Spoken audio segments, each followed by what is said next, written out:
Tonight you are exactly where you need to be.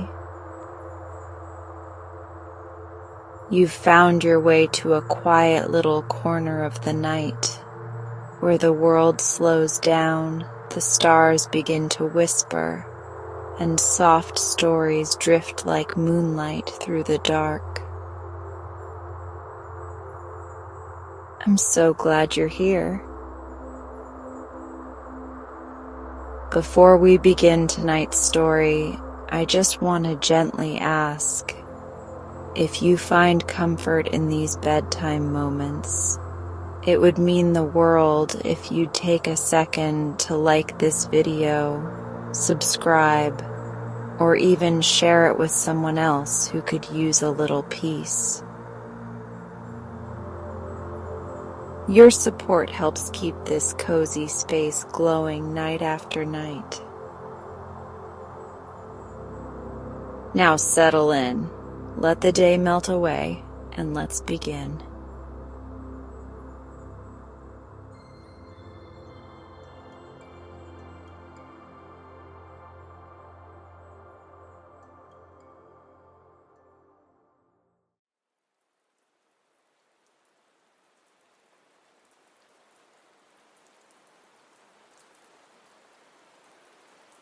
Once upon a time there lived a king whose wife had passed, and who had one little daughter who was named Fernanda. She was very good and pretty, but when she was a child she vexed all her ladies by asking them questions about everything she saw. "Your Highness should not wish to know too much," they told her, whereat Princess Fernanda threw up her little head and said, "I want to know everything." As she grew up, she had masters and mistresses to teach her, and learnt every language and every science. But still she said, "It is not enough. I want to know more." In a deep cave underground there lived an old wizard who was so wise that his face was well nigh black with wrinkles, and his long white beard flowed to his feet. He knew all sorts of magic, and every day and night sat poring over his books till now there seemed to be nothing left for him to learn. One night, after everyone was asleep, Princess Fernanda rose and slipped softly down the stairs and out of the palace unheard by anyone, and stole away to the wizard's cave. The old man was sitting on his low stool reading out of an immense book by a dim green light, but he raised his eyes as the princess entered at the low doorway and looked at her. She wore a blue and silver robe, but her bright hair was unbound, and fell in ripples to her waist. "Who are you, and what do you want with me?" he asked shortly. "I am the Princess Fernanda," she said, "and I wish to be your pupil. Teach me all you know." "Why do you wish for that?" said the wizard. "You will not be better or happier for it." "I am not happy now," said the princess, sighing wearily. "Teach me, and you shall find me an apt pupil, and I will pay you with gold." "I will not have your gold," said the wizard, "but come to me every night at this hour, and in 3 years you shall know all I do." So every night the princess went down to the wizard's cave while all the court were sleeping. And the people wondered at her more and more and said, "How much she knows, how wise she is." When the 3 years had gone by, the wizard said to her, "Go, I can teach you no more now, you are as wise as I." Then the princess thanked him and went back to her father's palace.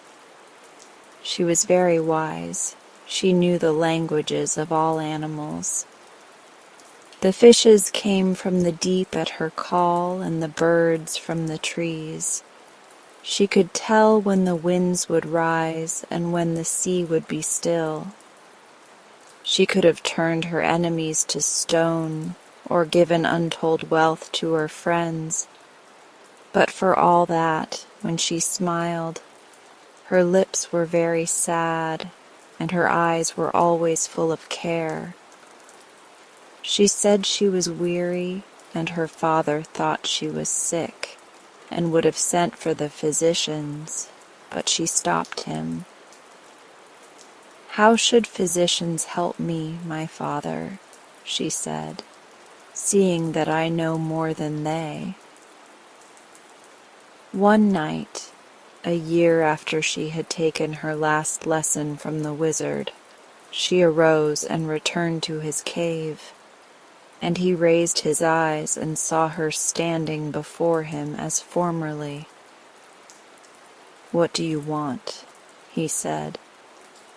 "I have taught you all I know." "You have taught me much," she said, falling on her knees beside him. "Yet I am ignorant of one thing. Teach me that also, how to be happy." "Nay," said the wizard with a very mournful smile, "I cannot teach you that, for I do not know it myself. Go and ask it of them who know and are wiser than I." Then the princess left the cave and wandered down to the seashore. All that night she spent sitting on a rock that jutted out into the sea, watching the wild sky and the moon coming and going behind the clouds. The sea dashed up around her and the wind blew, but she did not fear them, and when the sun rose the waters were still and the wind fell. A skylark rose from the fields and flew straight up to heaven, singing as though his heart would burst with pure joy. "Surely that bird is happy," said the princess to herself, and she called it in its own tongue. "Why do you sing?" she asked. "I sing because I am so happy," answered the lark. "And why are you so happy?" asked the princess. "So happy," said the lark. "God is so good. The sky is so blue and the fields are so green. Is that not enough to make me happy?" "Teach me then that I may be happy too," said Princess Fernanda. "I cannot," said the lark. "I don't know how to teach." And then he rose, singing into the blue overhead, and Princess Fernanda sighed and turned back towards the palace. Outside her door she met her little lapdog, who barked and jumped for joy on seeing her. "Little dog," she said, "poor little dog, are you so glad to see me? Why are you so happy?" "Why am I so happy?" said the little dog, surprised. "I have plenty to eat and a soft cushion to rest upon and you to caress me. Is not it enough to make me happy?" "It is not enough for me," said the princess, sighing, but the little dog only wagged his tail and licked her hand. Inside her room was the princess's favorite little maid, Doris, folding up her dresses. "Doris," she said, "you look very merry. Why are you so happy?" "Please, your Royal Highness, I am going to the fair," answered Doris, "and Luke is to meet me there. Only," she added, pouting a little, "I wish I had a pretty new hat to wear with my new dress." "Then you are not perfectly happy, so you cannot teach me," said Princess Fernanda, and then she sighed again. In the evening at sunset she arose and went out into the village, and at the door of the first cottage to which she came, sat a woman nursing a baby and hushing it to sleep. The baby was fat and rosy, and the mother looked down at it proudly. The princess stopped and spoke to her. "You have a fine little child there," she said. "Surely you must be very happy."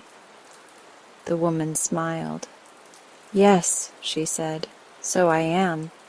Only just now my good man is out fishing, and as he's rather late, it makes me anxious." "Then you could not teach me," said the princess, sighing to herself as she moved away. She wandered on till she came to a church which she entered. All was still within, for the church was empty, but before the altar, on a splendid bier, lay the body of a young man who had been killed in the war. He was dressed in his gay uniform, and his breast was covered with medals, and his sword lay beside him. He was shot through the heart, but his face was peaceful, and his lips were smiling. The princess walked to his side and looked at the quiet face. Then she stooped and kissed the cold forehead and envied the soldier. "If he could speak," she said, "he surely could teach me.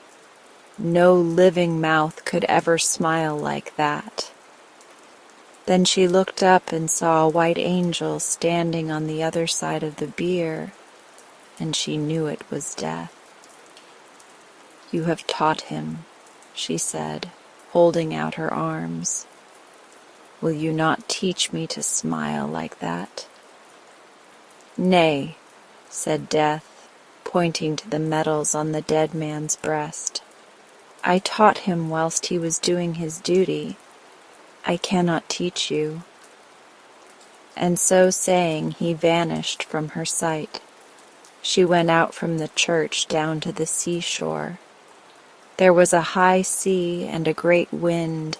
A little child had been playing on a row of rocks, and had slipped off them into the water, and was struggling among the waves, and would soon be drowned, for he was beyond his depth in the water.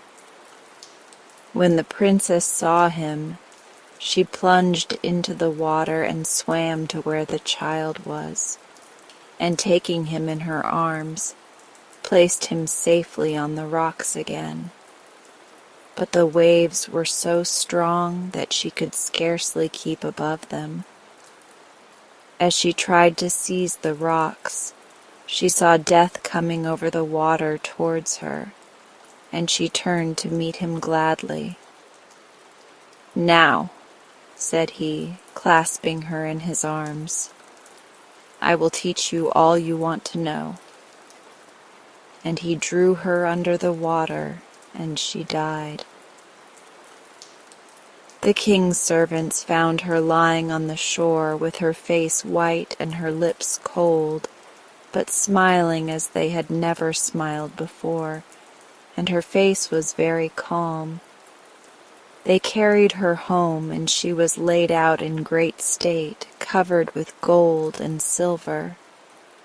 "She was so wise," sobbed her little maid, as she placed flowers in the cold hand. "She knew everything." "Not everything," said the skylark from the window, "for she asked me, ignorant though I am, to teach her how to be happy." "That was the one thing I could not teach her," said the old wizard, looking at the dead princess's face. "Yet I think now she must be wiser than I, and have learned that too. For see how she smiles." In a modest hut upon the seashore, half hidden from sight by an enormous bank of drifted sand, lived a fisherman and his wife, with their twin children, John and Emma. Theirs was a hard life, and full of privations, but the husband and wife loved each other tenderly, and did everything they could to provide for the little ones, who grew up, spite of their poverty, tall and beautiful, and happy as the day was long. Emma and John had 1,000 pleasures that town-bred children covet.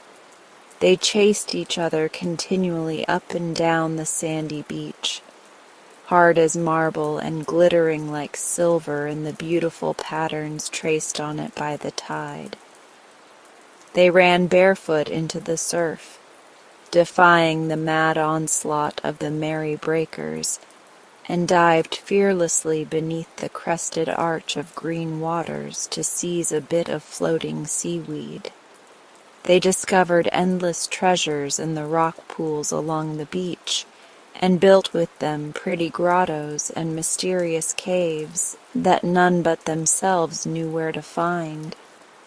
Often their father would take them out in the fishing boat, for John had learned to manage the sail and the nets almost as well as the fisherman himself. The two children thought it was grand to feel the little boat answer to the wind, as a horse answers to voice or whip. They liked to bound forward across the great green billows, and to see the spray dash over them like a shower of jewels.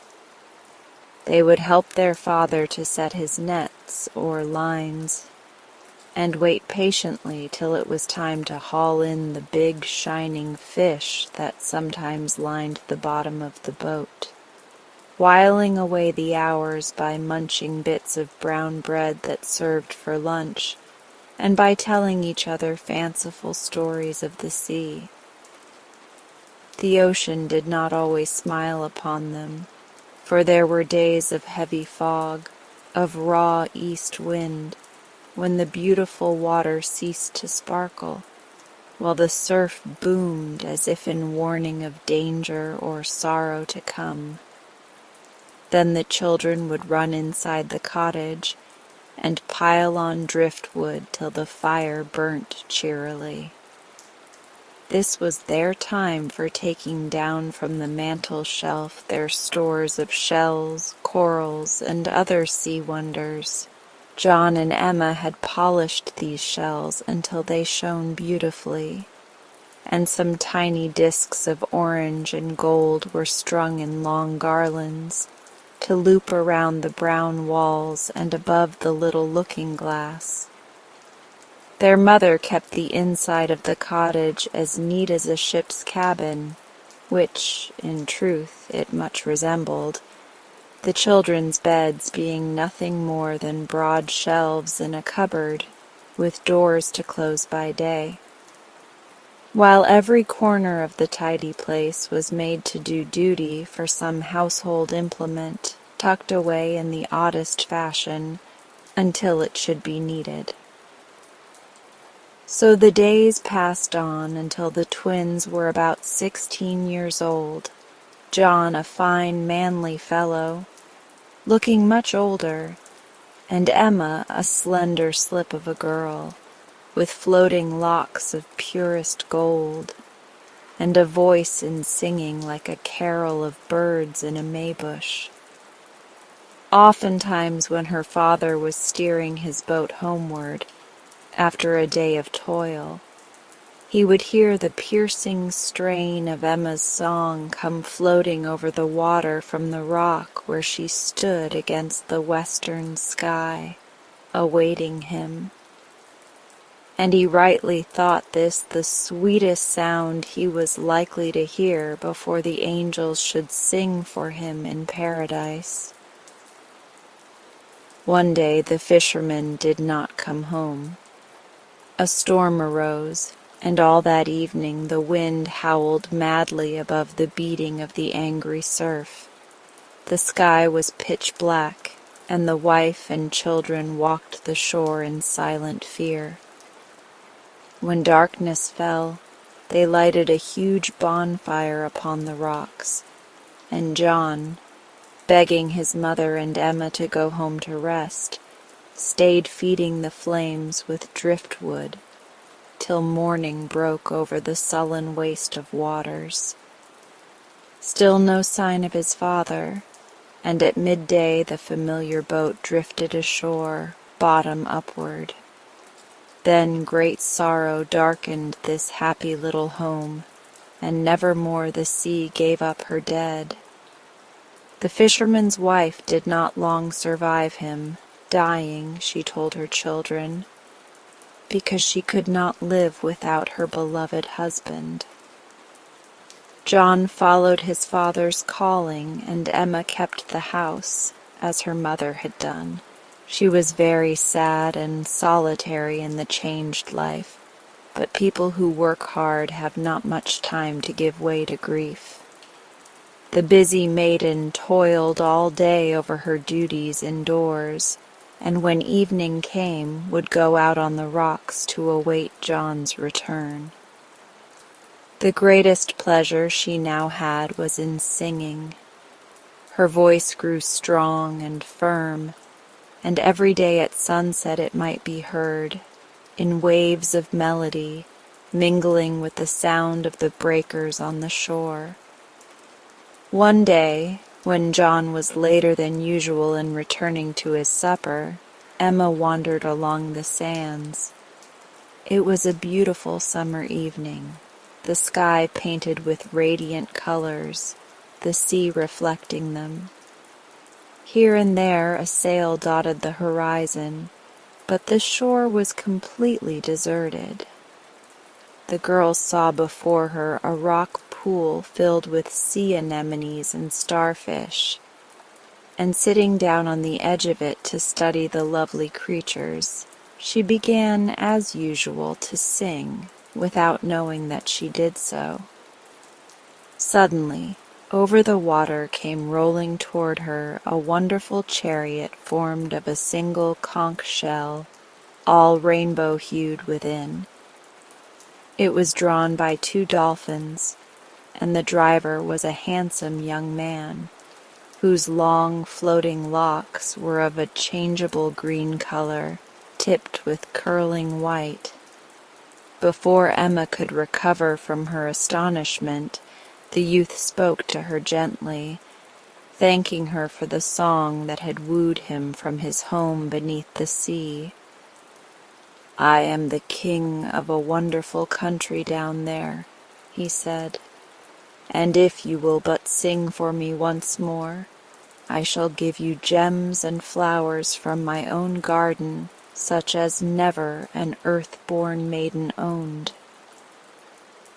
Dipping one hand carelessly over the chariot's edge, the king brought up a string of rare carved coral with a jeweled clasp, and, smiling at Emma's wonder, dipped his hand a second time, when out came a garland of exquisite flowers. Sea lilies, sea roses, sea narcissus, sea violets there were, larger and more beautiful than any upon land, and all glittering with the ocean brine. Emma stretched out both hands for the pretty things, while a song of joy burst from her lips. "May I crown your brow with my garland?" said the king, "for truly I have heard no voice to equal yours." "Thanks, thanks," cried the innocent girl, her eyes sparkling with delight. She leant forward to receive the chain which the king threw around her neck, at the same time laying the garland on her hair. At once Emma fell into a deep sleep, and the crafty sea-king, with a look of triumph, lifted her into the seat at his side and urged forward his chafing steeds. The chariot flew like a stormy petrel across the sea, disappearing beneath the arch of a gigantic wave. John sought in vain for his cherished sister. The only trace of her he and the neighbors who helped him in the search could find was a little gold cross, once her mother's, that Emma always wore. This lay in a crevice of the rock, whence the sea-king had carried her away, The neighbors believed her dead, but something within John convinced him that he should see her yet again. Long and dreary were the winter months without her. John forever wondered about Emma's disappearance, and when summer came once more, it was to find the youth still possessed of a longing desire to go somewhere in search of her.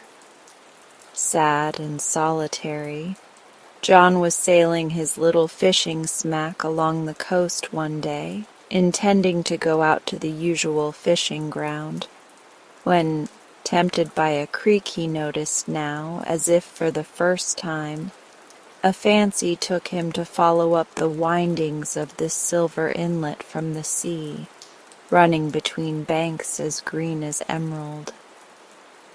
Looking into the water, as a light breeze carried him along, John saw a bed of weed and kelp starred with shells, where crabs of an unusual size passed in and out of a circular opening.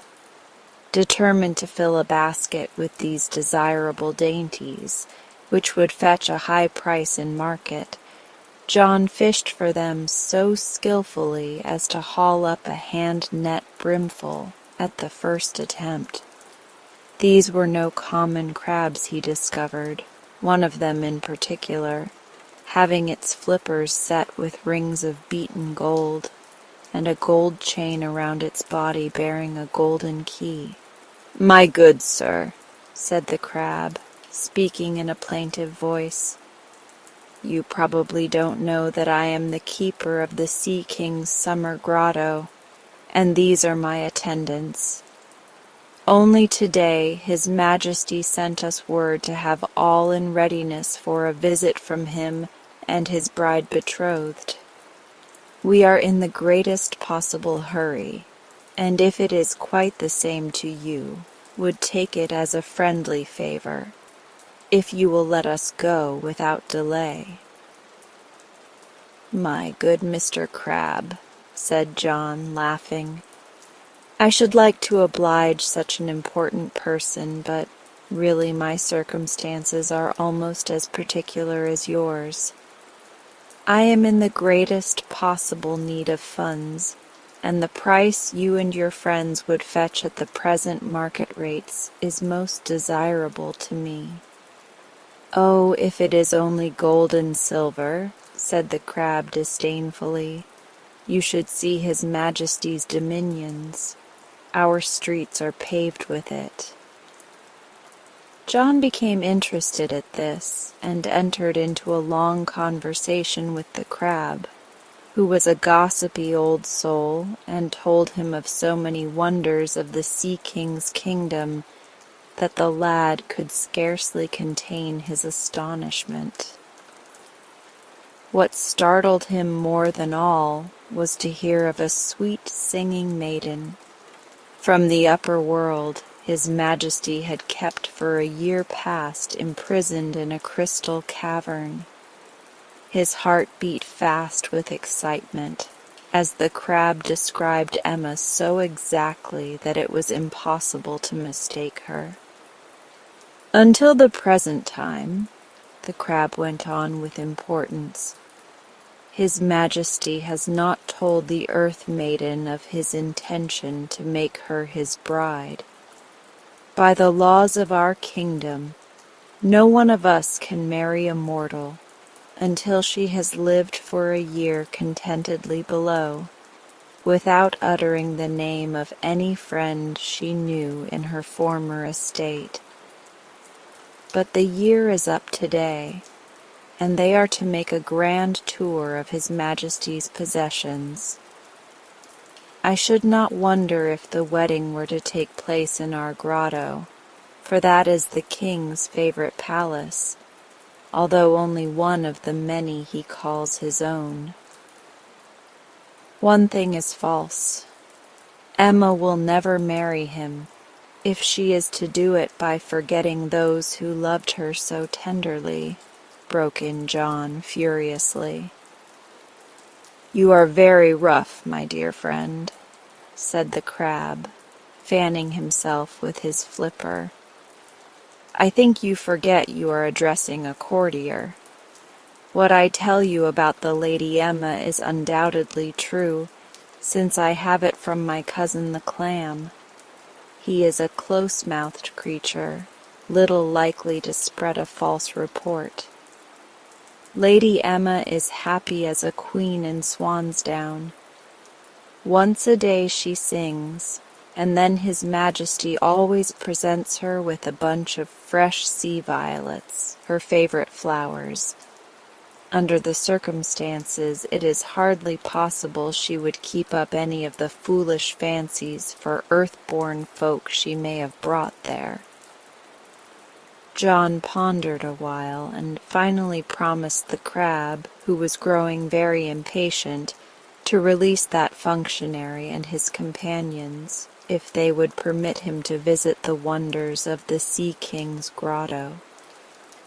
The crab, since he could not well help himself, said yes, and instructed John how to dive into the round green hole, so like the nest of some strange fish he saw at the bottom of the stream. John made fast his boat and sprang overboard, having first emptied the net full of captives, who went scuttling to the bottom in very undignified haste. So sure was his aim that he reached without difficulty the passageway indicated, which widened from its mouth into a funnel-shaped cavern lined with seaweed and ferns of the rarest varieties. Following the crab procession, John swam along a crystal streamlet, reaching at length a second opening, larger than the first. Within this was a door formed of a single sapphire.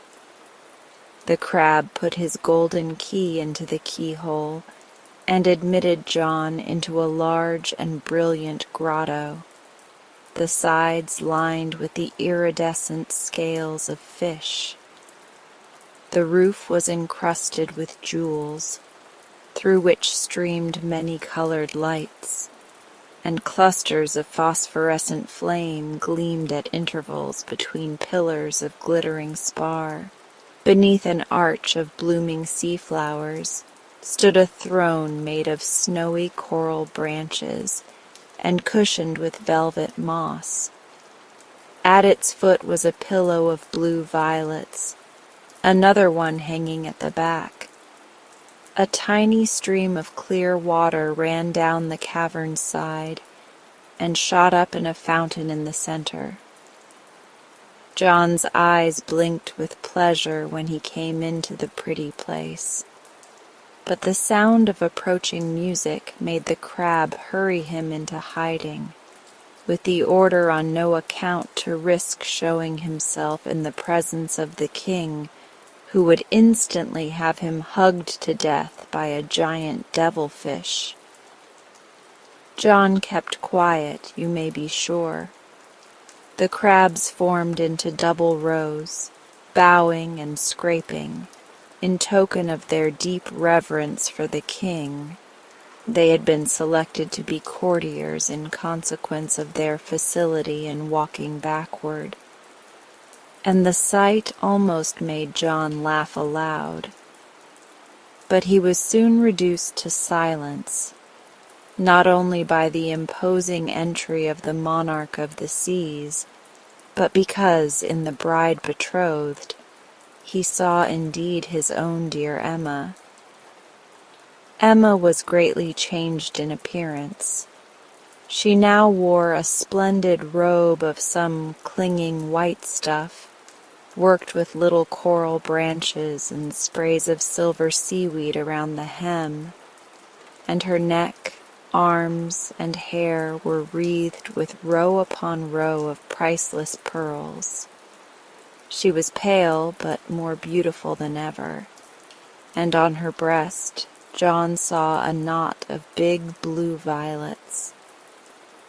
Emma was seated at the king's right hand, and lovely sea nymphs danced before her to the music of unseen orchestras. Then His Majesty asked Emma to sing, pledging her health in a shell full of wine that shone and sparkled beautifully. Emma made no resistance, doing all that she was bid, like a person walking in her sleep. Her eyes had a faraway look, and her voice, in singing, so unearthly a thrill that John's affectionate heart ached to seize her in his arms and tear her from the spot. When Emma had finished singing, she appeared to be fatigued, and two sea nymphs bore her to a couch of pearl, laid her on purple cushions, and combed her long hair with a golden comb, while other sea maidens interlaced their white arms above the girl's head, soothing her to sleep. "Let her sleep here till this day week," said His Majesty. "Then I will summon my subjects and relations to the wedding. All of you present withdraw now, and on no account disturb her slumber." When the coast was clear, John seized his opportunity, and stealing forth, knelt beside his sleeping sister, and whispered in her ear. Emma moved, her eyes opened slowly, and uttering a deep sigh, she looked her brother full in the face. But alas, she did not recognize him. In despair, John seized her hand and tried to urge her to fly with him. He reminded her of her home, of their happy childhood, of their dead parents, of everything that could touch the heart. All in vain. Emma smiled sweetly and stroked his head as, shedding bitter tears of disappointment, he bent it upon her knees, but she knew him not. "Leave me in peace," she said. "I am the Sea King's bride betrothed, and you are but a poor fisher's lad.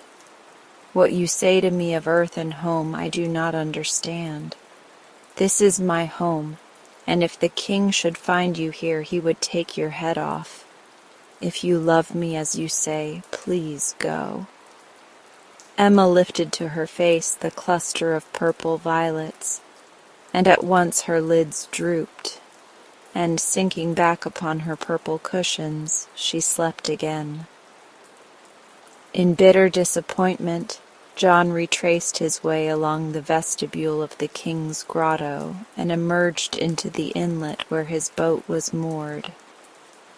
Carefully marking the spot, he returned to it the next night, but no trace could he find of the submarine opening. The old crab had taken good care to prevent another visit from a marauder who might cost him his life. John felt ready to abandon all hopes when, leaning over the edge of the boat and dragging the water through habit, he felt a violent struggling and fluttering within the net. Hauling it quickly in, a swarm of silver bright little fishes, each one wearing a pretty maiden's head, escaped from the meshes, leaving behind but a single token, and that John found to be a tiny golden harp. He drew his fingers across the strings, and the sweet sound it gave out was echoed by a sob from beneath a rock ledge close at hand. "Who is there?" cried John.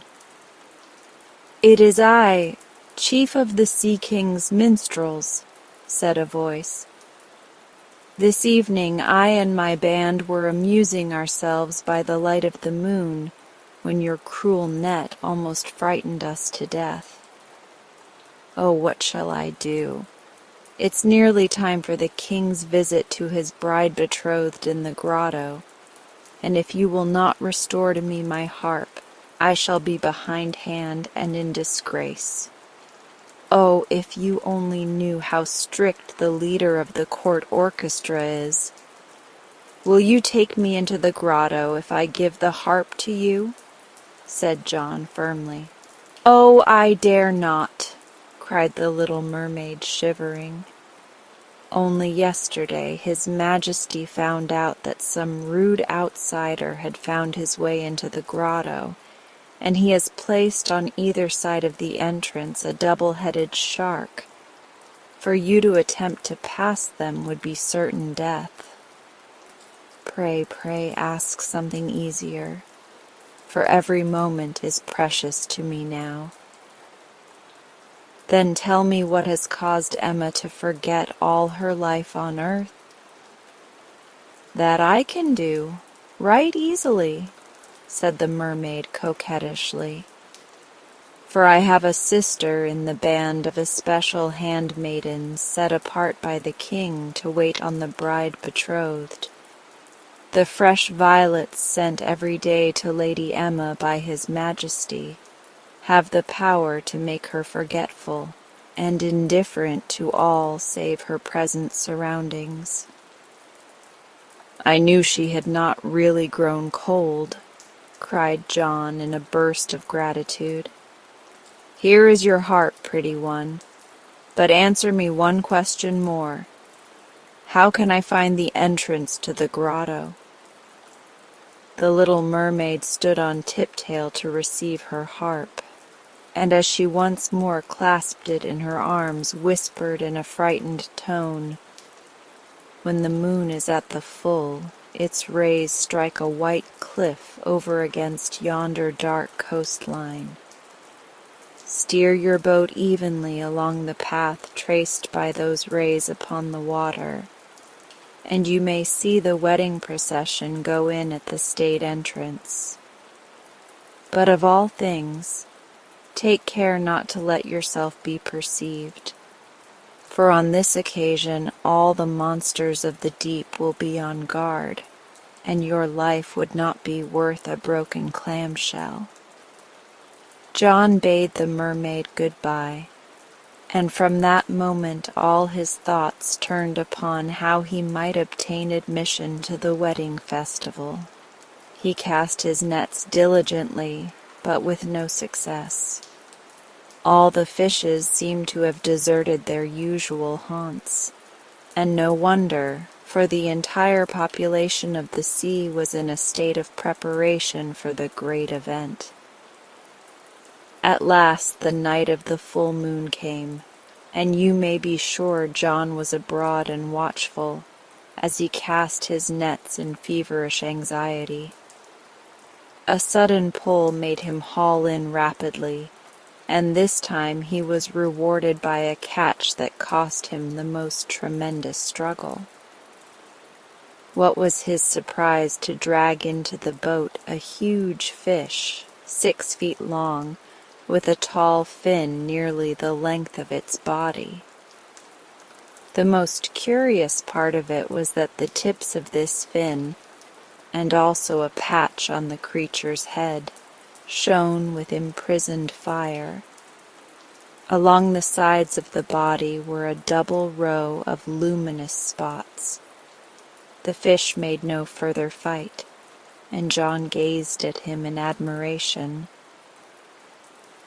"In the name of wonder, what have we here?" he said. "My good sir," answered the fiery fish, "if you had the least idea of the nature of my business, I am sure you would not interrupt me for a moment. I am one of His Majesty's torch-bearers, and the procession is already forming to go to the grotto of the bride betrothed." "Hurrah," said John. "If you will manage to take me with you, I will let you go, but not else." In vain the torch-bearer protested and begged. John was inexorable. In the end the torch-bearer demanded time for reflection, and at last spoke as follows: "I and 4 of my brothers lead the way, and by going with me you would certainly be seen and punished.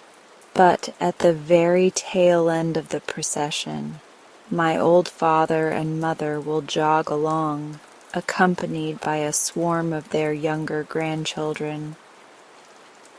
These pretty little creatures, as you may not know, are called Bombay ducks, and their whole bodies glow with light. They are very good-natured, and if we can but win over the other family who help to light the court festivals, the Kiasmodos, I believe we might smuggle you in unobserved between the old people. "Who are the Kiasmodos?" asked John. "They are a tribe of deep-sea light-givers," said the torch-bearer, "who consist entirely of a mouth and a stomach. The latter organ swells to an enormous size and floats beneath like a transparent balloon, while above their great, wide-grinning mouth is worn a crown of light. They are rather snappishly inclined, these Kiasmodos, and may give us trouble, but we must run the risk if you insist. So come along, young man, there's no time to waste in talking." John did not hesitate, but overboard he went, swimming after the released torch-bearer, who proved a friendly fellow after all. It was a beautiful summer's night, and the moon shed a path of radiant light upon the ocean, lying calm and serene beneath her spell. John and the torch-bearer swam along a track of liquid silver, and opposite the white cliff they saw a marvelous array. The procession was formed, and about to take up its line of march. The drumfishes were already beating a roll call. The fiddler crabs fiddled wildly, while the sea lions roared and rumbled. The whales blew their trumpets, the porpoise puffed, and the electric eel, who was the court jester, wriggled along the line, playing foolish tricks and giving unexpected shocks to those who did not pay attention. Such a multitude! To describe them all would fill many pages of this book, and besides, you would never be able to remember the hard names. The pilot fish cruised around in front, the torch-bearers came next, then the mermaid musicians and a host of sea politicians with banners, preceding the whales who sailed majestically ahead of the king's chariot of pearl, drawn by 12 milk-white dolphins with jeweled harness. After them, every conceivable kind of fish, in regular order, according to their dignity. The octopus party was a sight to make one shudder, but they were in a good humor for once, and comparatively beaming. The sea serpent swam alone, considering himself too much of a rarity to associate with everyday folk. The swordfish saluted, and the skates tried to smile, but only succeeded in looking more hideous than before, very much as if they had pains under their waistcoats. The brilliant angel fishes and the fairy nautilus made the most lovely show it is possible to imagine, though it is hardly fair to single out one or two for praise when all did so well. Even the herrings from the public schools and the vulgar little porgies had clean faces and were allowed to tag after the procession. And, last of all, came the cross Kiasmodos, fortunately swimming before the old father and mother torch-bearers, who, between them, carried John along, and were followed by a gleaming myriad of little Bombay ducks, true glowworms of the sea. Led by the moon rays to the white cliff on the coast, the procession came to a halt, and immediately a pair of hidden doors flew back and revealed a long tunnel glittering with lights, which opened directly into John's well-remembered grotto. There within stood Emma, decked in bridal lace, worked by ancient mermaids thousands of years before, to be worn by the queen at her bridal, and on her head was a fragrant crown of violets. She smiled as the king approached and gave him her hand. The wedding at once began. John, hidden behind a projecting crag, saw, with despair in his heart, the ceremony go on.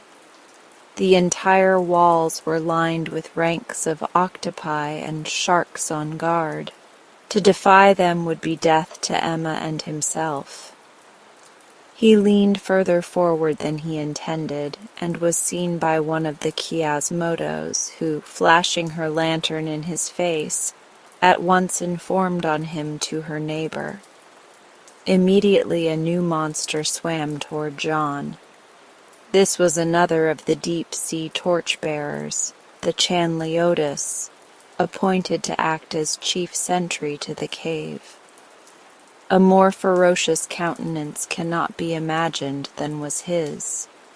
The wide mouth bristled with sharp fangs, and his fins were tipped with flame, while all along his sides extended a row of spots like little windows in a ship, through which light was shining. John saw that in another moment he would be lost. So long as the bridal procession was going on, no one dared to speak, and beckoning the fierce creature to come behind the rock, John met it with an open knife, aiming so skillfully as to cut the fish open its entire length. The idea now occurred to him to place himself within the body of his dead enemy, which he promptly did, and to his joy could swim out unobserved and take his place at the bride's right hand. Just as Emma was about to say, "I will," the sentry fish managed to place in her hand the little gold cross that was once her mother's. The queen-elect looked at the cross in surprise, and as all had passed so quickly, not even the king understood why her head drooped forward, and she seemed about to faint. The sentry fish whispered in her ear, "It is I, John, your brother.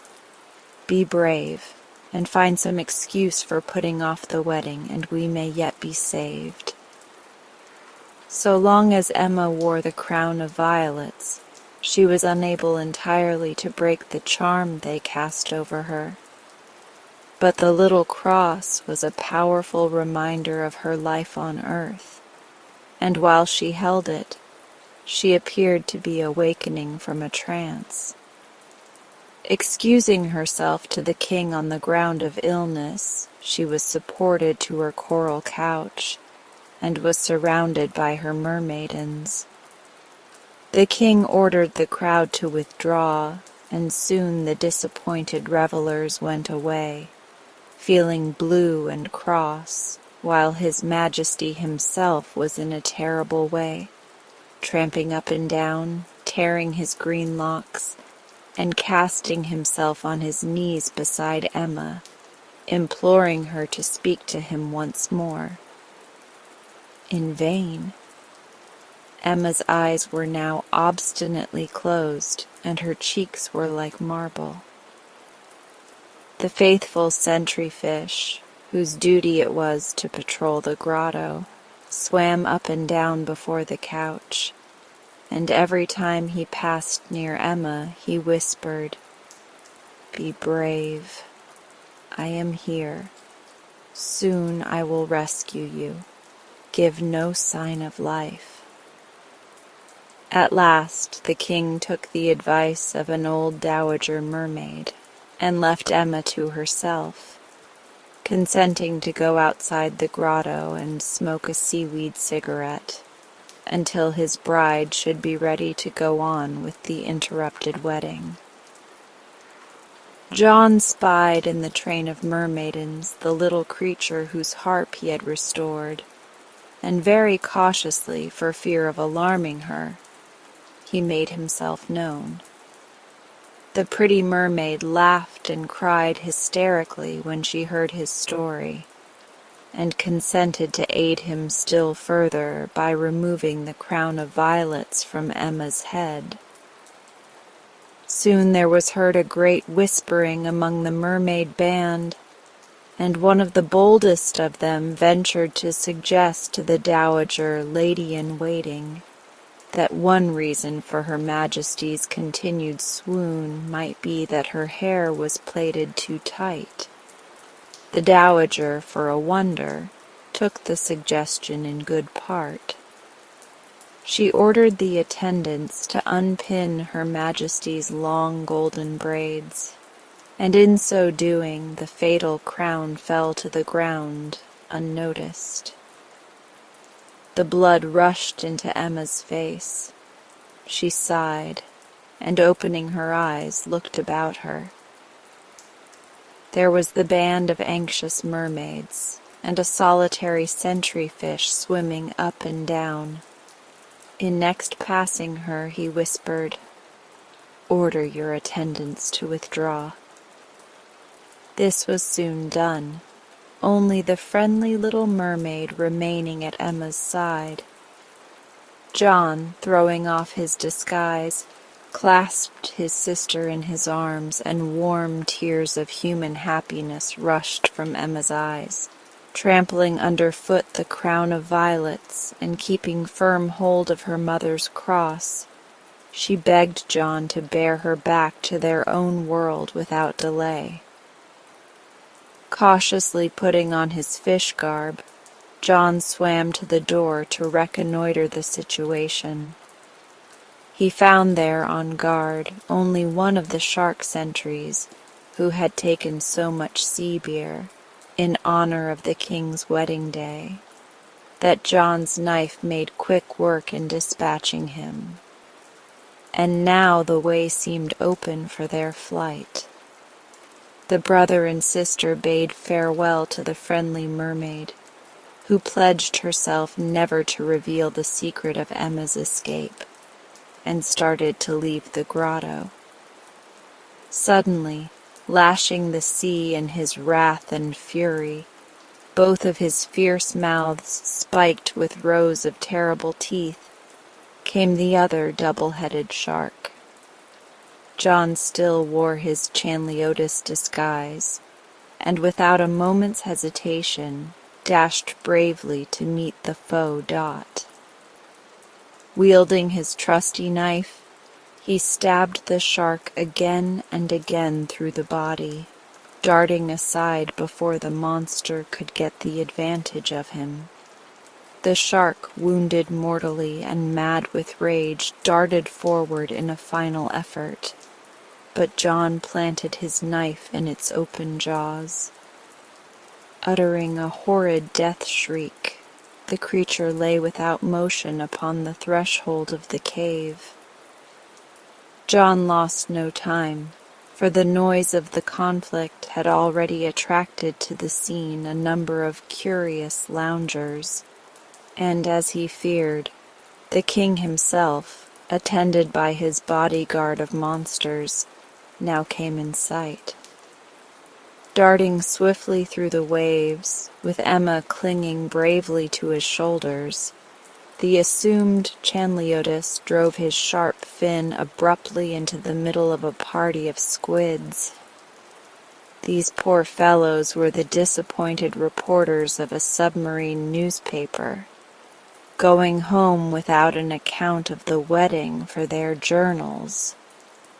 The suddenness of the attack caused the squids promptly to spill the contents of the ink pots they always carry with them, forming a dense black cloud, under cover of which the fugitives safely reached the surface of the sea.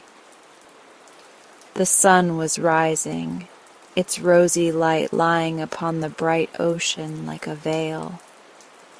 Now they knew they were secure, for so long as the sun rules in heaven, the Sea King dares not show himself above the waves. John and Emma gazed upon the shore, finding themselves but a little distance from their boat at anchor, and wept tears of joy and thanksgiving for their deliverance from the horrors of the deep. When they had clambered into the boat, John begged his sister to cast away the embroideries and the ropes of pearl she had brought from the Sea King's dominion. Even as he spoke, they saw Emma's finery vanishing like a wisp of burnt paper, while her lovely pearls had turned into strings of common pebbles. Of all her ornaments, only the little golden cross remained, and that shone with new luster. With the full force of his stalwart arm, John cast the Sea King's tokens far into the water, and as they sank, both brother and sister fancied they saw a huge hand arise to seize them with an angry grasp, and heard a growl of baffled rage beneath the waves. Wrapping his sister in his fisherman's cloak, John hastened to sail back to the humble hut beneath the sand drift, which had never looked so lovely in their eyes. There they dwelt, loving and serene, until in due time a good husband came for Emma, and John took to himself a fair young wife. From that day forth, prosperity attended them, and John sailed his own ships across the ocean, while Emma lived in a beautiful home near the shore. Strangely enough, never again did John succeed in entrapping one of the talking creatures of which, as we have clearly seen, there are plenty in the sea, if one has luck to find them. And another curious thing is, that never again was Emma able to lift her voice in song.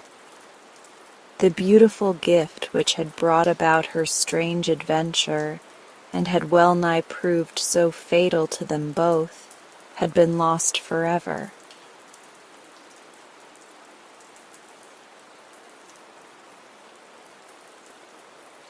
And now, as we come to the end of this session, if you're still awake, I would like you to feel the calm you've created within yourself.